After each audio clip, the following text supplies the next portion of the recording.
Yokoso! Ho sabia, perquè dic, qui ho diu? És la falta de pràctica.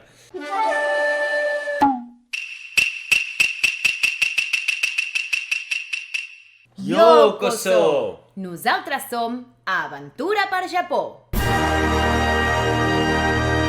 Fa gairebé 3 mesos que no fem un vídeo d'aquest estil, és a dir, parlant-vos de qualsevol cosa al Japó. Hem fet altres tipus de contingut, però han sigut uns mesos molt intensos i avui per fi tornem a estar aquí i sent fidels a la resposta que ens vau donar a l'enquesta que vam fer per Twitter, avui us parlarem d'en Patufet. Com, en Patufet? En Patufet? Com que en Patufet? Bé, qui diu en Patufet diu Lisumboshi. Sí, el mateix. No, espera. Tot té una explicació, vale? De moment podríem dir que és el patufet japonès. Deixem-ho així.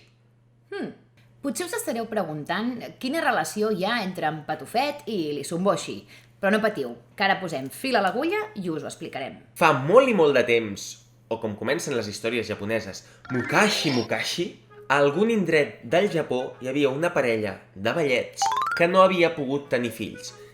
Hi ha moltes històries al Japó que també comencen així, amb una parella de senyors grans, pobrets, que no han pogut tenir fills.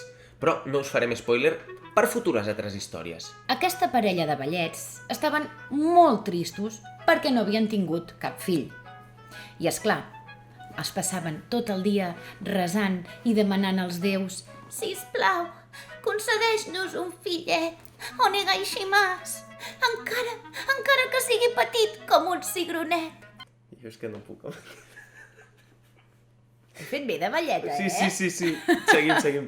I vet aquí que un dia les seves pregàries van ser escoltades i va néixer un fillet d'un tamany no massa més gran que un videojoc de la Nintendo Switch. I que contents van estar amb l'arribada del petitet, que van decidir posar-li de nom Isumboshi, que significa petit monjo d'una polzada. Cal dir que Isun és una mesura japonesa que més o menys serien uns 3 centímetres. I a més, aquests kanjis tenen una altra lectura que segur que si heu vist anime us sonarà.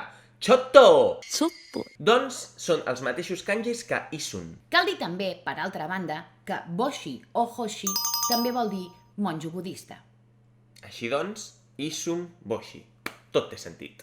Van passar els dies i aquell nen tot petitet, mira que arribava a créixer de mentalitat, però no ho feia a nivell físic. No es feia gran per res del món, ni un petit mil·límetre. Aquell fet feia que pels seus pares realment fos una càrrega. No els podia ajudar en cap de les feines de la casa. Però en Patufet, l'Isumboshi, en portava una de cap. Pare, mare, aniré de viatge i trobaré feina. I d'aquesta manera us podré ajudar. La parella d'ancians va fer una festa. Per fi ens el traiem de sobre! No, perdó. La parella d'ancians va confiar en ell.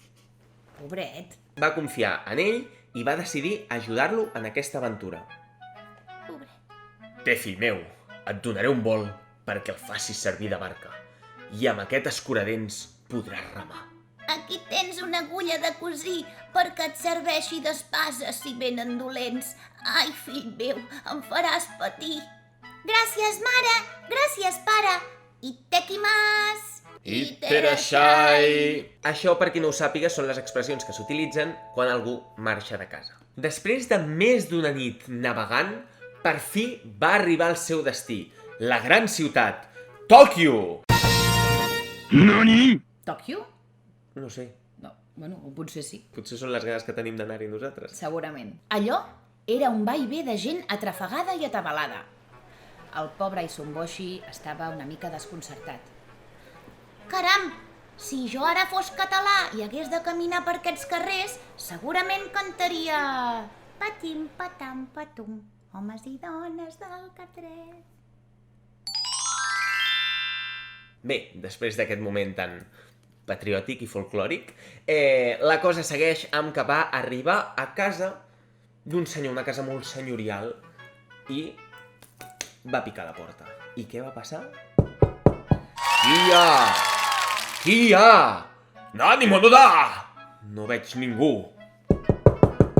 Qui gosa destorbar la quietud de la meva casa? Ei, que sóc aquí, als seus peus. He vingut a buscar feina. que me'n podria donar, si us plau? L'home va agafar el petit Isumboshi entre les seves mans i en veure'l tan valent i decidit, va confiar en ell. El va portar a la cambra de la seva filla, que resulta que va ser una princesa. Ai, el Trapella! Des d'aquest moment es van fer amics inseparables. Un dia, tornant del temple, uns dimonis van intentar segrestar la princesa. Isumboshi, decidit a impedir-ho, va agafar l'agulla i va clavar-li al peu d'un dels dimonis, però l'únic que va aconseguir va ser fer-li pessigolles. Mala sort, marrec. I en aquell moment se'l van passar com si fos un tità. Aquí se'ns en passen bous, allà dimonis. I quina bona pensada que va tenir l'Isumboshi. Des de les entranyes del dimoni, amb la seva espasa, Era una agulla. Vale. Agulla, vale. Amb l'agulla va començar a clavar-li a l'estómac del dimoni. Aquell dimoni no va poder suportar el dolor i al cap d'una estona el va acabar vomitant. Amb la cua entre les cames, aquell dimoni va marxar per no tornar mai més. Però mentre es marxava, li va caure, no sé d'on, però li va caure un martell màgic. El martell màgic. Bé, ara em toca fer de princesa perquè som dos i l'Isumboshi ets tu, així que... No puc. És el martell màgic! Si el sacseges bé, pots demanar un desig. Oblideu el que acabeu de veure, sisplau. De debò? El meu desig és poder ser gran. La princesa no s'ho va pensar dues vegades i, movent el martell amb força, va dir: «Sisplau, fes que l'Isumboshi es faci gran!» En aquell instant, màgicament, l'Isumboshi va començar a créixer fins a fer-se un jove ben alt i ben plantat. I va ser aleshores quan va dir: «Ara ja em puc declarar la princesa». Ningú s'ho esperava, que passés això. Quin final. Abans, però, l'Isumboshi va pensar en els seus pares, aquells dos vellets que hem deixat enrere en la història, i els va portar a la capital. Vinga, tots feliços, amb els sogres i tot. Bona sort, I com diríem aquí a Catalunya, conte contat, aquest conte ja s'ha acabat. Com heu pogut veure, hi ha forces paral·lelismes entre la història d'Isumboshi i la de Patufet, i és per això que hem decidit, a part d'explicar-les, comparar-les una mica. A més, abans d'acabar, i ja que s'acosta Sant Jordi, us volem recomanar un llibre on hi podreu trobar moltes més llegendes i històries del folklore japonès que estan il·lustrades per una amiga i companya molt estimada, que és la Ruth Dosema. Aquest llibre es diu Leyendas de Zipango i el vam ensenyar fins i tot en un directe perquè ens té enamorats. I hem cregut que és una molt bona recomanació per Sant Jordi. Si voleu saber on comprar-lo, us deixarem els links a la caixeta de descripció. I encara abans d'acabar, una última curiositat arrel d'aquest llibre i de la nostra amiga Ruth Dosema. I és que al Japó hi ha un tipus d'escenari com de titelles, però que és per explicar contes, que es diu Kamishibai. I la Ruth ens ha ensenyat que ella en té un d'aquest llibre. Així que si el voleu veure, ara us deixem unes imatges.